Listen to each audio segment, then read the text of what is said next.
Hello and welcome, dear electronic music addicts, to another episode of the EMA podcast. We've got a whole stack of news today, really giving us a snapshot of what's happening across the electronic music world right now. We're seeing some really interesting pairings popping up, creating buzz locally, but also these bigger global debates about major brands. Exactly, and that's what we're trying to do in this deep dive, isn't it? Not just list off announcements, but actually dig into what they mean. You know, look at the market shifts, what fans are expecting versus maybe the logistics behind the scenes and the actual artistry involved. Okay, so today we're zoning in on three main things. First up, that big Kasablanca and Innellea show confirmed for Mexico City. Then we'll get into this really interesting, maybe even a bit controversial contrast between the lineups for A State of Trance Rotterdam 2026 and ASOT Mexico 2025. And finally, something for the production heads. Paul Kalkbrenner's new track, Dreaming On, which uses a pretty iconic sample. All right, let's start with Mexico City. That's where there seems to be a lot of immediate excitement building. Kasablanca and Innellea together on one bill. Confirmed. Yeah, that's a powerful combo. The date's set for November 21st, 2025, and they're doing it at the Auditorio BB. What's quite interesting, I think, is that while both artists are rooted in that melodic sound, they bring pretty different energies. Yeah. Should make for a layered night. Definitely. And if you're thinking of going, we've got the ticket details right here. It's Ticketmaster, naturally. Yeah. There's a Banamex pre-sale kicking off Monday, September 29th. And they've even got that option for 3 months interest-free payments, which is always handy for these bigger shows. Mm-hmm. Then the general sale starts the day after September 30th. Mm-hmm. It's all being promoted by OCISA. And you really have to understand the history these two have built in Mexico to get why this is such a big deal there. Like Kasablanca, they really made a mark with that Above and Beyond Group Therapy 600 set back in October 2024.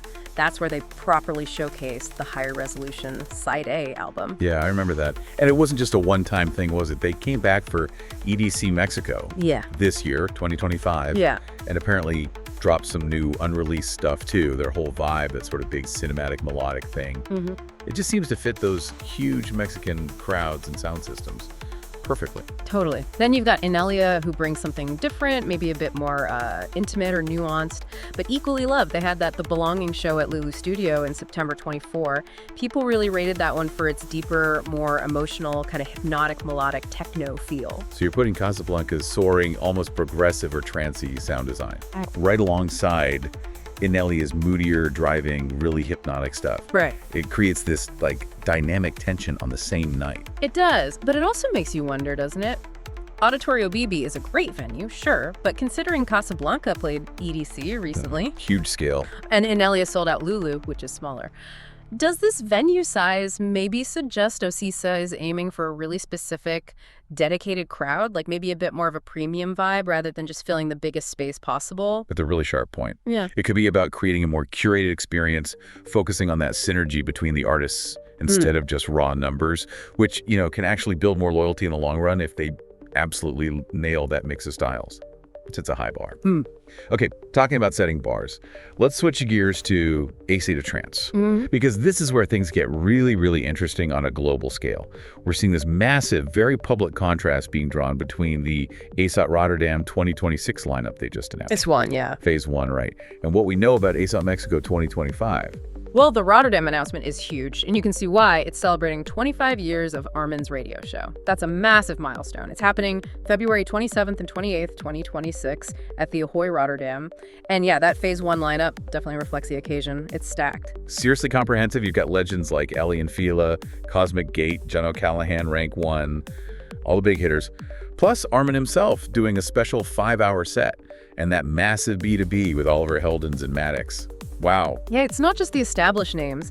They've clearly brought in newer talent, people pushing adjacent sounds too, like Korolova, Laura Van Dam, Hannah Lewanger on there. The list goes on. There are, over a dozen more names already?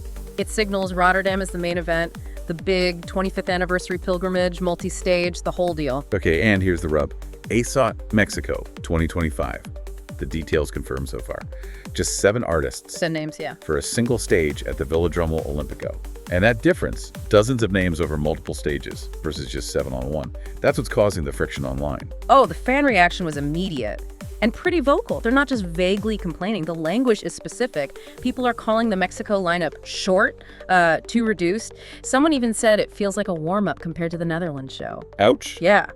You're seeing quotes like, queremos algo más parecido a Rotterdam. We want something more like Rotterdam. And just frustration, like, solo 7 nombres para Mexico no son suficientes. 7 names aren't enough for Mexico. And that kind of feedback, it's not just about counting DJs, is it? It taps into how people perceive the value of the ASOT brand itself. Exactly. This is like a textbook case of potential brand equity issues. Some fans get it, okay, Rotterdam is the home base, it should be the flagship, but they're pushing back, saying ASOT is a global brand. It relies on the passion in places like Mexico, so the expectation is, well, shouldn't the product be globally representative too? So, looking at it critically, why is there such a huge difference? It's easy to say give us more, but what are the likely, background factors? Logistics, economics? Well, there could be a few things beyond just favoring the home turf. First, the cost and complexity of putting on a Rotterdam-scale event in Mexico City are way higher. Think international artist travel, specific permits, maybe higher local operating costs for that kind of production. No, that makes sense. Second, maybe Mexico represents a particular market segment they're testing.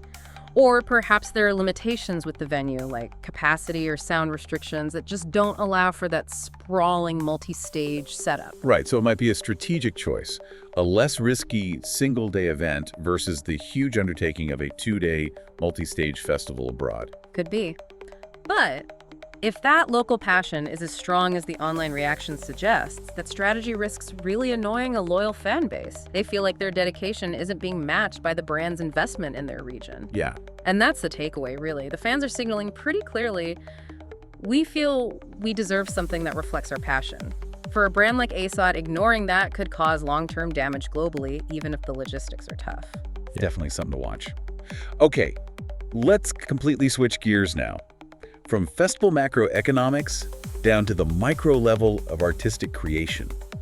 Paul Kalkbrenner. Yeah. He's just dropped a new single, Dreaming On, and it's got people talking. Yeah, it's fascinating because Kalkbrenner, who's known as this techno innovator, right, who's deliberately using nostalgia here, Dreaming On samples the Depeche Mode track of the same name from back in 2001, a song that's all about that melancholy, atmospheric vibe. And crucially, he got the official thumbs up to use it, which says a lot, because Depeche Mode aren't exactly known for letting just anyone sample their stuff. Not at all. It means they must have really trusted his vision for it. So what was the vision?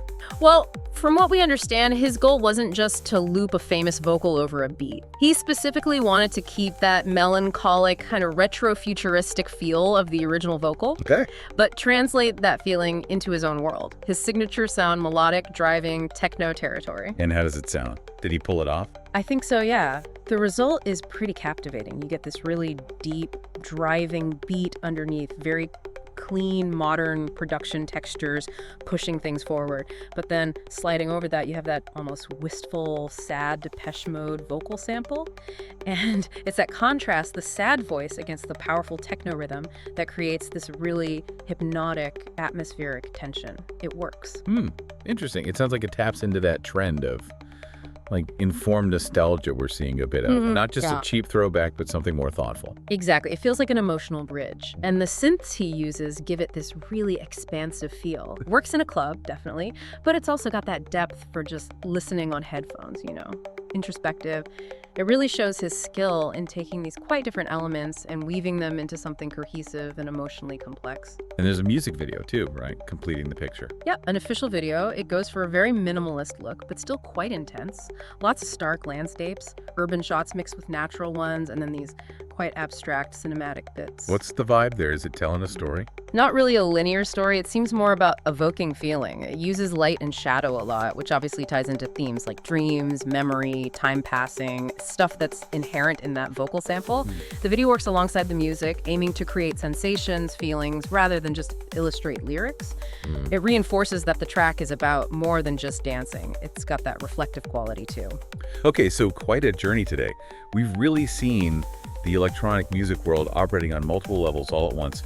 You've got the local buzz in Mexico City around this amazing Kasablanca and Innellea collaboration. Then the huge global brand debate with ASOT, showing that tension between, the home base and what international fans expect. Right, the fairness question. And finally, down to the nitty-gritty of artistic creation, with Kalkbrenner taking a classic sample and really reinventing it. It really shows how active the conversation is among fans, doesn't it? Whether they're picking apart ticket strategies, debating fairness between countries, or appreciating the cultural detail of using a 2001 vocal in a modern track, it's all happening. So thinking about how well Kalkbrenner pulled off using that Depeche Mode track, that respectful, creative approach, it makes you wonder, what classic non-electronic track do you think is just waiting for the right techno or trance reinterpretation?